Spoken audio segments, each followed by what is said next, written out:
नमस्कार दोस्तों, स्वागत है आपका हमारे चैनल बिहारी नॉनस्टॉप न्यूज में। तो चलिए बिहार की 10 प्रमुख बड़ी खबरों को जानते हैं। तो खबरों की ओर आगे बढ़ने से पहले एक नजर सुर्खियों पर। बिहार में राज्यसभा की 5 सीटों पर चुनाव का ऐलान। मीसा भारती व आरसीपी सिंह समेत इनका कार्यकाल होगा पूरा। गोपालगंज में डॉक्टरों की बड़ी लापरवाही। मासूम ने अपनी मां की गोद में ही तड़प तड़प कर तोड़ दिया दम।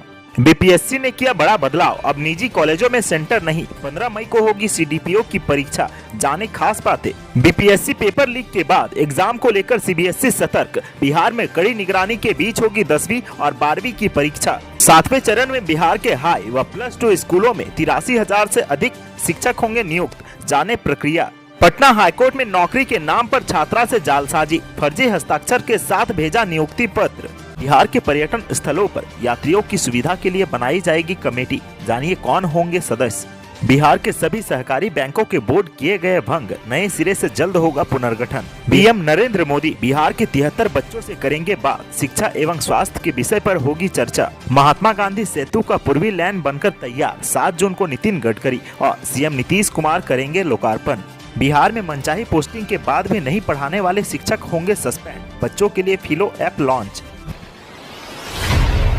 देश भर के 15 राज्यों में 57 सीटों पर चुनाव का ऐलान हो गया है। बिहार के 5 सीटों पर भी मतदान होंगे। चुनाव आयोग ने इसका ऐलान कर दिया है। आगामी 24 मई को इसका नोटिफिकेशन, तो 31 मई तक नामांकन की तिथि तय की गई है। 3 जून तक नाम वापसी की जाएगी। वहीं 10 जून को इन सीटों पर मतदान होंगे। एक सीट पर मतदान 30 मई को होगा, जबकि बाकी 4 सीटों पर 10 जून को वोट डाले जाएंगे। चुनाव आयोग ने राज्यसभा की 57 सीटों पर वोटिंग के लिए बिगुल बजा दिया है। इनमें बिहार समेत 15 राज्यों में मतदान होंगे। बिहार से 5 सीटों का फैसला होना है। जदयू नेता और केंद्रीय मंत्री आरसीपी सिंह, लालू राबड़ी की पुत्री मीसा भारती, भाजपा के 2 बड़े नेता गोपाल नारायण सिंह और सतीश चंद्र दुबे इस साल 7 जुलाई को रिटायर हो जाएंगे। निर्वाचन आयोग ने पहले राज्यसभा के किंग महेंद्र सिंह की रिक्त सीट पर उपचुनाव कराने का कार्यक्रम जारी किया था। अब सभी सीटों के कार्यक्रम सामने आ गए हैं। आईएसओ प्रमाणित मॉडल सदर अस्पताल में इलाज कराने आई एक मां की गोद सूनी हो गई। डॉक्टर के इंतजार में तड़प तड़प कर मासूम की मौत हो गई। डॉक्टरों की इस लापरवाही से मां की तकलीफ को जिसने भी देखा उसका दिल पसीज गया। बच्चे की मौत के बाद परिजनों ने जमकर हंगामा किया। इसके बाद सुरक्षा कर्मियों ने कार्रवाई की धमकी देते हुए उन्हें अस्पताल से बाहर भेज दिया। परिजनों का आरोप है कि 2 घंटे तक इमरजेंसी वार्ड से पीकू वार्ड और यहां से एसएनसीयू और आईसीयू वार्ड तक चक्कर लगाते रहे, लेकिन डॉक्टर ने इलाज नहीं किया। अंततः मासूम ने अपनी मां की गोद में ही तड़प तड़प कर दम तोड़ दिया। बच्चे की मौत के बाद जब परिजन सदर अस्पताल में स्वास्थ्य विभाग के अधिकारियों के कार्यालय में शिकायत करने पहुंचे तो वहां मौजूद अधिकारियों ने मिलने से इनकार कर दिया। परिजनों का कहना था कि अस्पताल की कुव्यवस्था और लापरवाही को किसको सुनाएं, अधिकारी सुनने के लिए भी तैयार नहीं है। इधर सुरक्षा गार्ड बार बार जेल भेजने की धमकी देते रहे। ऐसे में स्वास्थ्य व्यवस्था की हालत देख आम लोगों में भी नाराजगी देखी जा रही थी। बिहार लोक सेवा आयोग की 67वीं संयुक्त प्रारंभिक प्रतियोगिता परीक्षा का प्रश्न पत्र लीक होने से परीक्षा प्रणाली में सुधार की प्रक्रिया जारी है। बुधवार को बीपीएससी परीक्षा नियंत्रक अमरेंद्र कुमार ने बताया कि बीपीएससी की ओर से आयोजित होने वाली परीक्षाओं में भविष्य में निजी कॉलेजों को परीक्षा केंद्र नहीं बनाने का निर्णय लिया गया है। इसके साथ ही परीक्षा में स्वच्छ छवि वाले पदाधिकारियों को ही परीक्षा कार्य में दंडाधिकारी प्रयुक्त करने का निर्देश सभी जिला पदाधिकारियों को जारी किया गया है। प्रश्न पत्र लीक होने की घटना से सबक लेते हुए बीपीएससी ने 15 मई को आयोजित होने वाली बाल विकास परियोजना पदाधिकारी यानी कि सीडीपीओ परीक्षा को लेकर भी गंभीर है। 15 मई को आयोजित परीक्षा में सभी जिलाधिकारी स्वच्छ छवि वाले पदाधिकारियों को ही दंडाधिकारी नियुक्त करेंगे। वहीं सीडीपीओ के लिए आयोजित होने वाली परीक्षा में परीक्षा केंद्र में अभी कोई बदलाव नहीं किए जाएंगे। आगे सभी परीक्षाओं का सेंटर सरकारी कॉलेज में होगा। आयोग का पूरा फोकस सीडीपीओ परीक्षा के सफल संचालन पर है। सफल संचालन को लेकर ही आयोजन ने 2 दिन पहले ही परीक्षा केंद्र के एंट्री समय में बदलाव किया था। परीक्षार्थियों को परीक्षा हॉल में परीक्षा शुरू होने से 15 मिनट पहले तक ही एंट्री मिलेगी। निर्धारित समय के बाद किसी भी परिस्थिति में परीक्षार्थियों को एंट्री नहीं दी जाएगी। अगर परीक्षा 12 बजे से शुरू होगी तो परीक्षार्थियों को 11:45 पर ही केंद्र के अंदर प्रवेश करने दिया जाएगा। बिहार में बीपीएससी की परीक्षा का पेपर लीक हो जाने के बाद अब अन्य परीक्षाओं को लेकर भी सख्ती बढ़ने लगी है। सीबीएसई ने 10वीं और 12वीं की परीक्षा को लेकर अब चौकसी तेज कर दी है। बोर्ड ने ऑब्जर्वर की संख्या बढ़ा दी है। वहीं प्रश्न पत्रों की सुरक्षा को अब और कड़ा कर दिया गया है। सीबीएसई की 10वीं और 12वीं के टर्म 2 की परीक्षा में ऑब्जर्वर की संख्या अब बढ़ा दी गई है। एक ऑब्जर्वर को अब पहले की तुलना में कम भार दिया गया है। पहले जहां एक ऑब्जर्वर को 5 से 6 स्कूल की जिम्मेदारी सौंपी गई थी, वहीं अब उनके कंधे पर केवल 2 से 3 ही स्कूल की जिम्मेदारी दी गई है। परीक्षा के दौरान किसी भी तरह की गड़बड़ी नहीं होने के लिए उन्हें विशेष निर्देश भी दिए गए हैं। बिहार में शिक्षक बनने का सपना देखने वाले और सरकारी नौकरी की तैयारी करने वाले अभ्यर्थियों के लिए अच्छी खबर है। बिहार सरकार बम्पर शिक्षकों की बहाली करने जा रही है, जिससे बिहार के सरकारी स्कूलों में शिक्षकों की कमी दूर हो जाएगी।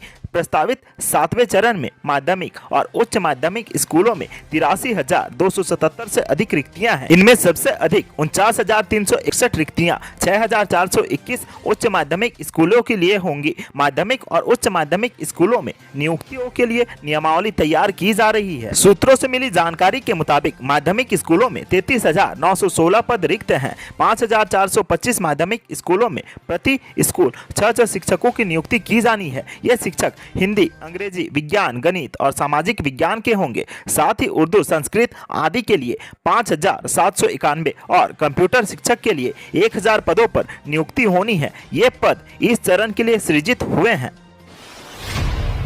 पटना हाईकोर्ट में पीए की नौकरी के नाम पर मुंगेर की एक छात्रा दीक्षा कुमारी से ठगी करने का मामला सामने आया है। जालसाजों ने छात्रा को पटना हाईकोर्ट में रजिस्ट्रार के फर्जी हस्ताक्षर किया हुआ नियुक्ति पत्र भेज दिया। इसकी जानकारी दीक्षा ने हाईकोर्ट के न्यायिक अधिकारियों को स्पीड पोस्ट के माध्यम से दी। अब इस मामले में छानबीन शुरू कर दी गई है। बता दें कि जालसाजों ने सरकारी नौकरी देने के नाम पर एक बड़ा नेटवर्क बना लिया है, जिसके जरिए युवाओं को लगातार झांसा दिया जा रहा है। मामले में पटना हाईकोर्ट के डिप्टी रजिस्ट्रार जय कुमार सिंह ने कोतवाली थाना में लिखित केस दर्ज कराया है। पुलिस अधिकारियों ने बताया कि केस दर्ज कर मामले की छानबीन की जा रही है। पटना पुलिस प्रशासन के अधिकारियों ने बताया है कि पुलिस उस छात्रा को नोटिस भेजकर बुलाएगी। मामले में दर्ज किए गए केस में कहा गया है कि पीए के लिए जो नियुक्ति पत्र स्पीड पोस्ट से मिला है, उसमें हाईकोर्ट के रजिस्ट्रार जनरल का हस्ताक्षर फर्जी है। मामले में छात्रा से सारी जानकारी लेने के बाद आगे की कार्रवाई की जाएगी।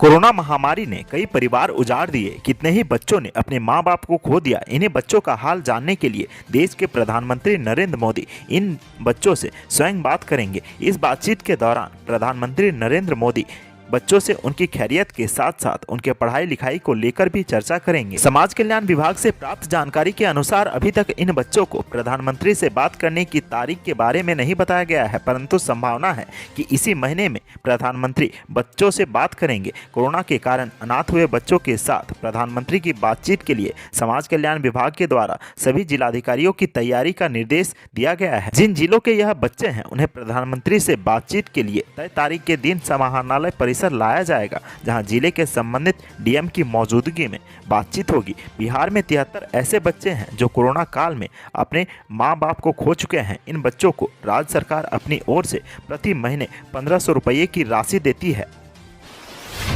पटना का महात्मा गांधी सेतु का पूर्वी लेन आखिरकार 7 जून से चालू हो जाएगा। इसका लोकार्पण देश के केंद्रीय सड़क परिवहन एवं राजमार्ग मंत्री नितिन गडकरी और मुख्यमंत्री नीतीश कुमार करेंगे। इससे पहले पश्चिमी लेन को जून 2020 में चालू कर दिया गया था। ऐसे में दोनों लेन से आवागमन शुरू होने के बाद उत्तर और दक्षिण बिहार के बीच एक बार फिर से बेहतर सड़क कनेक्टिविटी बन जाएगी। गांधी सेतु की जर्जर हालत को देखते हुए वर्ष 2014 में केंद्र और राज्य सरकार के बीच इसकी मरम्मत कराने पर सहमति बनी थी। पहले पश्चिमी लेन के कंक्रीट के सुपर स्ट्रक्चर को तोड़कर स्टील से उसका पुनर्निर्माण 2017 में शुरू हुआ और जून 2019 में उसे पूरा करने का समय सीमा तय की गई थी।